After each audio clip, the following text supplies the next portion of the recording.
Stuntman. That's a weird job, isn't it? I'll see you later, dear. I'm just off to work to punch a man into a propeller and then fall into the mouth of an animatronic giant snake. Okay, dear. Would you mind picking up some milk on the way home?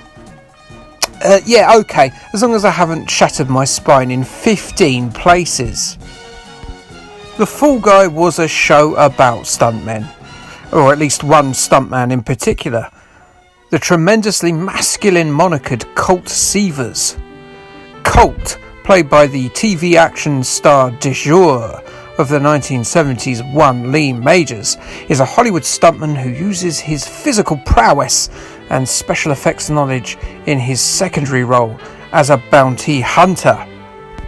Colt is usually accompanied in his crime stopping by his fellow stunt performers Howie, a younger protege and cousin of Colt, and roister-toister sex symbol Jodie Banks. Swit Swoo. The show would typically consist of an introduction voiceover of Majors narrating his tribulations over stunt footage from a range of movies from the past, followed by a daring stunt performed by the man himself, filmed for the series. Then, he would go on a mission to bring down a felon. He would often find that there was a bit more to the case than first appears, and he would usually bring down a crook by reenacting the stunt from the start of the show. How convenient, eh? And, yes, very formulaic. Just as an aside, and as we're talking about Lee Majors, here's that sound effect from the $6 Million Man because it's great. No other reason. Here it is. Lee Majors did a bit of a Dennis Waterman here, and he sung the theme tune, the insanely catchy Ballad of the Unknown Stuntman, which consists of him moaning that he never gets to bone lady movie stars. You and me both, pal. I've accepted that Natalie Portman may never lift that injunction against me, so it's probably best that you look at the other non-celebrity fish in the sea, my good friend. But wait! Lee Majors was married to Farrah Fawcett at the time, and she's the first woman he mentions. You were boning celebrities all along, you swine! I feel that down, I really do. The Fall Guy was a ratings hit in its native United States from its launch on ABC in 1981. And it became popular enough when imported to the UK to get a computer game adaptation onto the Commodore 64 and the ZX Spectrum from those good fellows at Elite Software. Elite handed programming duties to Andy Williams and Rory C. Green, who would go on to work together on Frank Bruno's Boxing and Bomb Jack 2. The game revolved around a series of stunts performed for a rather suspect movie production studio with a very limited budget, who could only afford 5 takes of the various stunts. So Colt had better get it right. The stunts all consist of jumping from one vehicle to another, with no variation from that concept. What a peculiar film.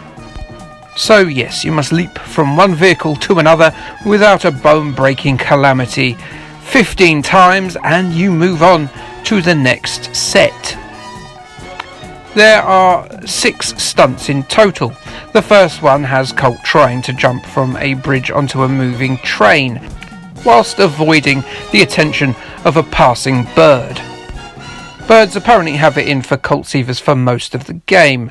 I bet he was one of those arseholes who taped birdseed to glass. Yes, it seemed funny at the time, but it was really mean. Level 2 has Lee Majors reenacting Indiana Jones and the Temple of Doom with, oh look, a minecart level. How predictable. Although, you know what? I'm going to cut Elite some slack here, as Temple of Doom only came out the year before this game, and it wasn't a worn out trope at this point. Level 3, and Colt is now jumping from barge to barge from the roof of a pub. Is this a film they're shooting about a pissed teenage boy in Somerset who's on a riverboating holiday with his family? It's a weird scene. Next up, and tanks are the moving platform of choice. It's little wonder that the film production studio has no money if they've hired all these tanks. There seems to be an endless supply of them. They can't be cheap. The next level is a bit too defeatist for my liking, as you have to jump from van to van as they bring back unsold copies of the Fall Guy computer game back to an Elite-owned barn.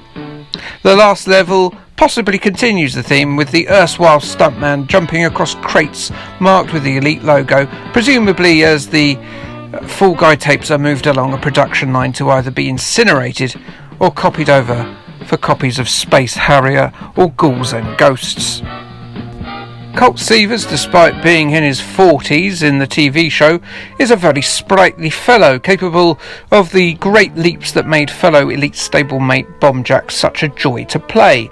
The core gameplay of this title consists of two things: determining the strength of the leap required to make the jump to the next vehicle without colliding with a bird or some sort of overhanging object, and mastering the repeat timing to do this 15 times.